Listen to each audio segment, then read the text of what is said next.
At JILA, the Keck Metrology Lab is where precision meets innovation.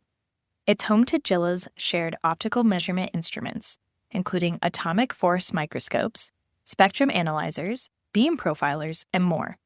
But it doesn't stop there. This facility also features cutting-edge tools for micro and nano fabrication inside a Class 1000 and Class 100 clean room, providing a dust-free environment to create the building blocks for world-changing research. While these labs are essential to JILA's scientific discoveries, they're also open to other University of Colorado Boulder researchers and local industries, offering access to state-of-the-art equipment and expert support. To learn more about the Keck Lab and clean rooms, I sat down with Alan Copley, one of the technicians responsible for maintaining these areas. From this interview, Alan gives us a behind-the-scenes look at the meticulous work of creating an ultra-clean environment and the machines available to researchers in the Colorado area. You're listening to Humans of JILA, a JILA podcast focusing on the human narrative of the institution's researchers. I'm your host and science communicator, Kenna Hughes-Castleberry. Every month, I tell the story of a researcher or group within JILA, showcasing the human sides behind the science. If you enjoyed today's episode, please like it on our YouTube channel or follow us on Spotify, and be sure to share it with your friends and family. This episode features an interview with Alan Copley, one of JILA's cleanroom and Keck Lab technicians. So whether you're a physics enthusiast, a current JILan, part of JILA's vast alumni network, or considering JILA as the next step in your career, stay tuned as we further explore JILA's Keck Lab. Let's begin our story. Thank you so much, Alan, for coming and sitting in the studio. Of course. My first question is if you could briefly explain what a clean room is and if there are any misconceptions about it. Well, I suppose a clean room is not necessarily a perfectly clean room. It's a controlled environment. Sure. When somebody is working on research, they want to isolate everything they possibly can. They want to control possibly pressure and humidity and temperature of this room, so they know that every time they come back in there and every time they do something, they know that a lot of the factors are the same for what they're doing. Okay. So I would call a clean room just a controlled environment and a particular kind. Yeah. Mostly, when you talk about a clean room, you're talking about particle control. Okay. You're talking about controlling the amount of dust in there. There is never zero dust. At least on Earth, pretty much. A little bit gets everywhere all the time, and the way that we classify that is the ISO class system. Okay. Pretty much. So, if you have a ISO 8 clean room that specifies a certain amount of particles that you can have in the room, and if you have an ISO 3 clean room, it's much cleaner. It's much more controlled, and that is all based off just particles floating around in the air. Okay. I think people have a pretty good idea of what a clean room is. Just if you see a news report, recently the Europa Clipper mission launched. Today. Incredible, yeah, just today. And if you see any news reports of that, or if you see any footage of that piece of equipment being built or integrated into the launch system, that takes place in a clean room. And that is a very clean room. So you're going to see people walking around in full suits, mask, helmet, with a respirator so they're not breathing their own air into the room. They have boots over their feet so their feet aren't tracking dirt in. That all depends on the cleanliness of the clean room. But if you're working on something like a spacecraft that's going to go into deep space, they don't want anything wrong. It goes back to control. They want to control everything they possibly can. So I think generally people have a pretty good idea what a clean room is, but it's typically just based on particle count. Okay. And as far as going back to the ISO, what is the difference between the numbers? You said as they go down, the cleaner the room is? Yes, indeed. So an ISO 6 clean room typically is going to have no more than 1 million particles above the size of 0.1 micrometer. Oh, wow. And when you get up, and it's classified by size, so when you get up to the 5 micrometer particle, there are no more than apparently 293 particles of that size per cubic meter. I should have specified. Okay. Yeah, so it's all based on cubic meter. And the way that they monitor that is pretty much through a particle counter. Okay. So somebody will come in periodically, or there will be a continuous monitoring system, such as in our clean room. But it just sucks air in, and it'll watch and see how many particles, and it can tell the size. It can tell the amount. It can tell everything about that, the machines that they use. And people will bring that in periodically and check every now and then in some clean rooms. And in the others, it's built into the hardware, and there you can just walk up to a computer screen and see in real time how many particles there are. To be classified as any ISO rating, like an ISO 6 or an ISO 5, you have to go and have that certified pretty much by the government. Gotcha. In our situation anyway. Yeah, so you can't just be like, I have a clean room, and nobody comes in and actually certifies that it's... Yeah, words alone are not enough.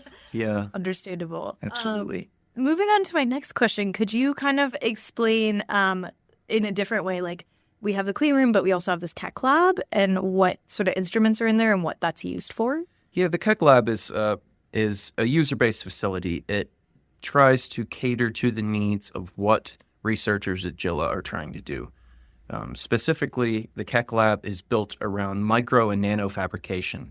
So there's a wide variety of different research subjects that people are working on in here under the realm of physical sciences.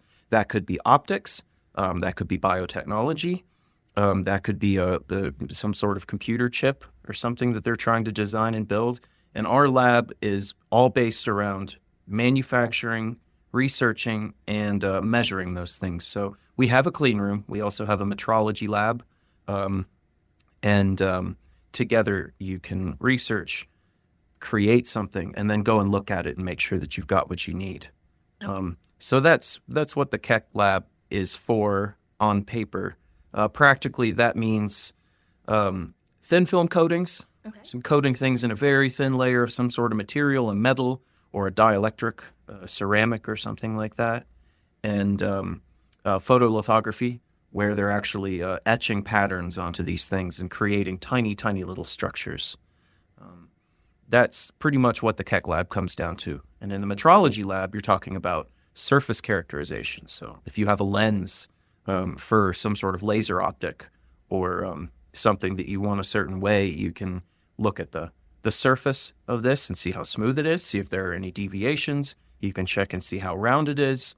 And you can even see its spectroscopic properties and see what sort of frequencies of radiation it'll reflect and what it'll absorb and let through.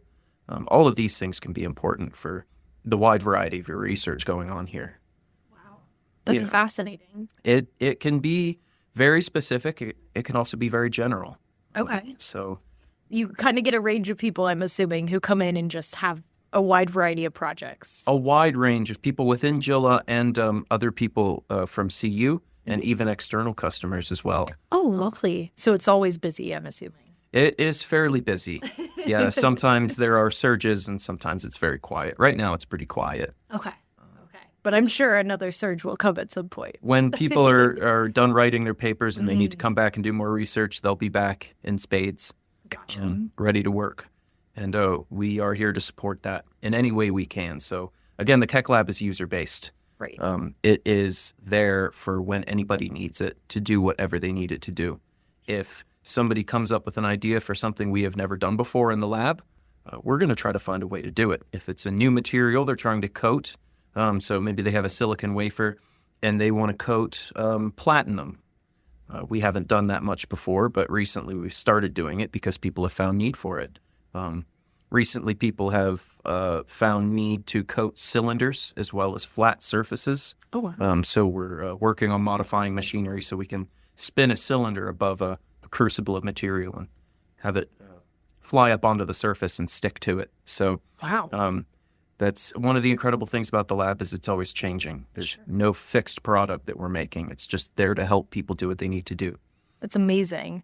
That kind of segues into my next question, which is like, what drove you to work in this sort of lab environment in this field, and like a little bit more about your backstory, if that's okay? Of course. Yeah, I come from an engineering technology background, so okay. Applied engineering, and I have more of a mechanical emphasis. That's what my degree is in. I have a passion for metals. I have a passion for materials, and trying to do different things with them that may not normally be done. Find out what they're capable of. I come from a precision machining background to a large degree. So you're in a machine shop, you're removing material very precisely, And again, you're making whatever somebody needs to have. If somebody comes to you with a necessity, a piece of metal that is a certain shape, sometimes needs to be extremely accurate, and you find a way to make that. You troubleshoot, you get through it, and you do it. And I find that fascinating. Problem solving, using my intellect and trying to figure out ways to do things, using my brain, I just really enjoy that. That ties into research. Yeah. Really. I mean, manufacturing is one thing. If you want to make the same thing and perfect a process and make 1,000 of the same thing and know that they're all the same, that's one thing. Yeah. And that requires a lot of troubleshooting. But for research, like what's going on at JILA, that's a much different thing. You are much more ingrained in the process rather than the product a lot of the time. I come from also a spacecraft background. I worked in spacecraft fabrication in Boulder here for a couple of years before I started here. And that very much segued into my experience here because it's the same. It's a clean room environment. A lot of things have to be very standardized. The research and work that you're doing in the manufacturing is based heavily on what people have done before you. You're building on this massive amount of knowledge that's been compiled over the hundreds of years that have passed, where people have just been working nonstop to figure out things. If you want to build something, let's say you want to make something out of aluminum, you need to know those properties to know that what you make is going to do what you want it to do. And somebody has gone and compiled all those properties and researched it and come up with this information so you can do what you need to do. And that is the same across any field that I've worked in my working career, in engineering and being a mechanical technician. You're not doing anything from the ground up. You are relying on what scientists and engineers have done in times past. And that's an incredible thing to be part of. Yeah. I think what brought me into this field is a fascination with control and precision when it comes to a material. So getting it to do what you need it to do is you're communicating with it on some level, and it's communicating with you. I mean, it's an inanimate object a lot of the time, but you're learning things about what it can do. And on a practical side, say I am going to coat something in copper. I have a vacuum chamber with a system within it where I can melt this copper in a vacuum, and it's going to fly up onto a wafer or a cylinder or whatever I may want to coat. And it may not do that every time. If I've never done it before, maybe when I melt the metal, it's going to bubble up and air is going to be trapped inside. Maybe there's some residual moisture because I didn't store it properly. Well, I learned that the first time I do it, and the second time, and the third time. Or if I'm using platinum, well, sometimes it's a very high melting point and it's very dense, and I need to learn how to heat it up and use the machine's capabilities.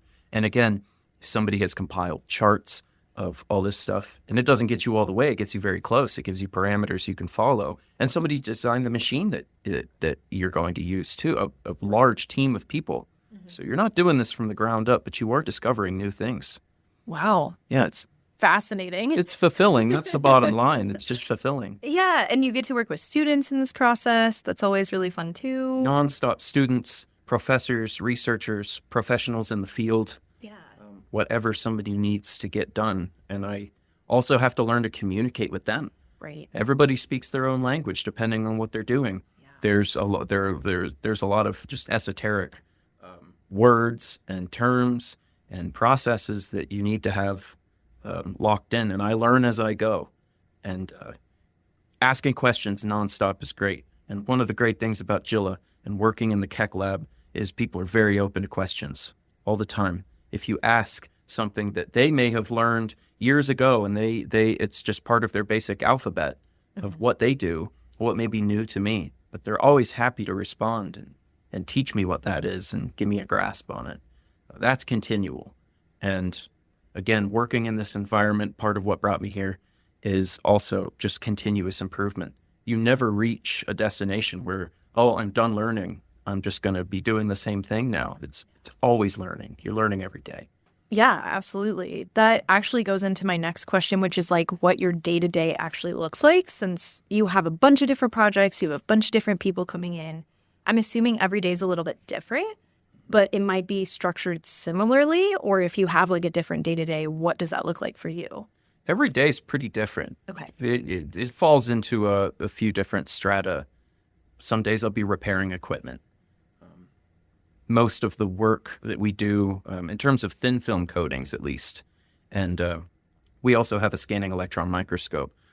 All these processes take place within a high vacuum environment or a mid vacuum environment. So the equipment that is required to evacuate a chamber and get all of the air and get all the air out of it and get it super clean, that equipment is it constantly needs to be maintained.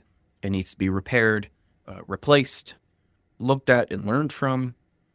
Every pump has its own idiosyncrasies, and there are so many different types of vacuum pumps, for instance. Yeah, I'm sure. So a lot of my days sometimes will be taking apart a pump and doing routine maintenance on it, maybe replacing seals, or talking to other people within JILA and seeing if they have a piece of equipment that we may need, or talking to my manager and us working together to find a solution or find a part that we need. Other days, such as today, I am working on thin film coating jobs. I'm running the machines that I've repaired and maintained.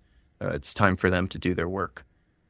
Today, I was coating a silicon carbide wafer in copper, 100 nanometers thick. Wow. And then going in another room and cutting it up with this little dicing saw and cutting it into tiny little squares for somebody. And I've been talking to them. I'm still not exactly sure what those little squares are for.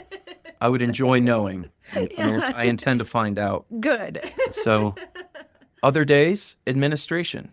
We have lab access. People need to have key codes entered. Oh, sure. So I may do that. I may keep track of accounting and charge time to certain jobs, or charge time to some repair that I might have done. Sure. That's pretty much it. I would say 3 major things: repair, use, and administration. That's most of my days right there. And sometimes there's a one-off day where something special happens. Possibly a salesperson or a consultant comes in, and I'm learning from them.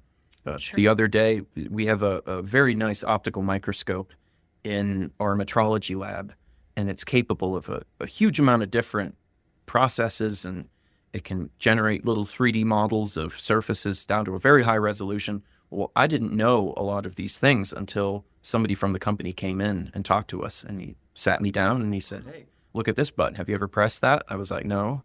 He pressed it and it did something new I'd never done. It was really interesting. Okay.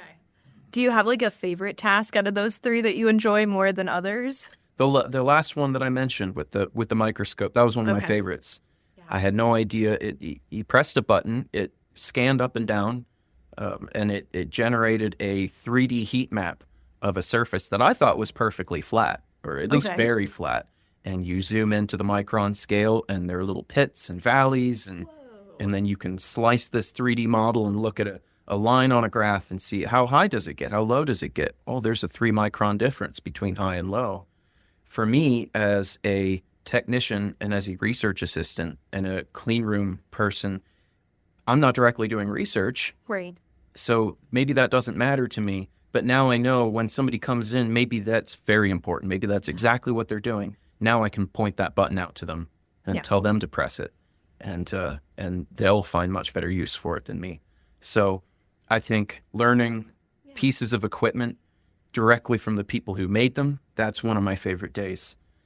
Coating things in metal, I find great fun too. When it comes out of the machine, it's absolutely gorgeous all the time. These silicon wafers that people are doing most of their work on are beautifully flat and beautifully polished, very smooth, down to a near atomic scale. And when you coat them in metal, they come out as a mirror. Yeah. If you coat them in silver, well, you have a mirror. That's how mirrors are made, with thin film coating. So you take it out and it's a perfect mirror. The other day and today I did copper. I took it out. There's a copper mirror with this beautiful rose gold shine. It's gorgeous. And you can see everything with this lovely hue. Gold is also obviously beautiful. and you get one of the most pristine looks at what gold can look like. When you coat a wafer in 100 nanometers of gold, you're seeing a perfectly smooth surface. You can see the color and the texture and all the subtleties of what's going on with this material. I really enjoy coating things in metal and learning about the equipment that does it. That's so cool. Yeah, that just sounds like a really wonderful and satisfying process, right? It comes out and you're like, yes, it worked. And it doesn't always come out sometimes. Oh, I'm sure. Maybe like I was talking about with the copper one time, it bubbled up and there was air trapped inside that looked like a boiling pot of water. And no. I was like, oopsie daisy, and we'll turn the machine down and everything. And I took the wafer out, and luckily it was only a test piece. I was dialing in a process, but there was little spatters of metal all over it, and it's not good. Yeah. But what fun would it be if it turned out perfect every time either? Yeah, that's true. It makes you appreciate things more. Very much so. So why are both labs, like the clean room, the metrology lab, the Keck lab, why are they all important for physics research? Well, going back to your first question, Yeah. When you're talking about the scientific method, you're talking about control and isolating factors. Right. The Keck lab clean room is important because it's an ISO 6 environment. Okay. And the lithography bay, the photolithography bay where people are doing etching and everything is an ISO 5. Oh, wow. Which is a class cleaner. And that means, as well as a lower particle count, the air inside the lab needs to be constantly pulled through filters. Sure. Every minute or two, the air is completely replaced in the room and partially supplemented from the outside, but all very carefully filtered and brought through the room. When people are trying to do something as precise as people are doing in JILA, perhaps they're working on a laser optic, they need a very pristine surface. They need to know that maybe there is not a zero amount of dust floating around, but they need to know here's the amount. We can depend on this thing coming out of our bench and not having something settling on the surface. We're not just working in the living room, we're working in a clean room. As well as making things in the clean room and knowing that you have an environment with the right humidity and the right temperature, which is on the wall, and you can talk to anybody who works for the Keck lab and get that information, put it in your research paper. The metrology lab is essential so you can go back and check your work. Yeah. So you've worked all this time on a beautiful flat lens with a special dielectric coating over it, and you want to know, it's going to let this type of light through, and it's going to prohibit this type of light from going through. You can't take that on faith. You need to test it. Right. And you can do that in the metrology lab. The scanning electron microscope is obviously also a very, very valuable tool for that, going up to a very, very high magnification and looking at things on the nanoscopic scale. People can make something that has never been made before and do the research that I was talking about earlier, where somebody's doing this for the first time. They're laying out the groundwork for what somebody else is going to do in the future. Right. And through the metrology lab, they can be absolutely sure that it is doing what they think it's going to do. Yeah. I think that is what is important about the Keck lab for JILA users and non-JILA users, anybody who ends up using the clean room, as well as being approachable. Yeah. And knowing it's all on the website. You can go on the website, you can see what machinery we have, what tools we have, and what they're capable of, how they're maintained. And you can know that, and you can also come and approach us and ask what the capabilities are and set up, do your work, know that we are there to support. That's one of the most important things, as well as being a good clean room. It's approachable. Yeah. And people know if they have something that needs to be done, well, we can go to the Keck lab and get it done.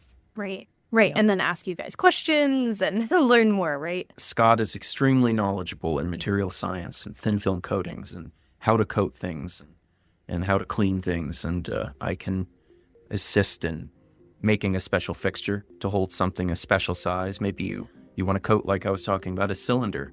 Yeah. We know that we have maybe not the capabilities, but we have the ability to figure it out, find what we need. So as well as use, consultation is very important. Thank you for listening to Humans of JILA, a JILA podcast. Be sure to subscribe to JILA's YouTube channel or Spotify channel for more information and to keep listening to these episodes. This episode featured an interview with Alan Copley, one of JILA's cleanroom and Keck Lab technicians. Production design, sound design, and research by Kenna Hughes Castleberry, with assistance from JILA's Science Communication Office and JILA's Keck Metrology Lab. Sounds and music by Pixabay and Kevin MacLeod. JILA is a joint institute between NIST and the University of Colorado Boulder. JILA hosts this podcast. Any use of this podcast without JILA's permission or credit is prohibited.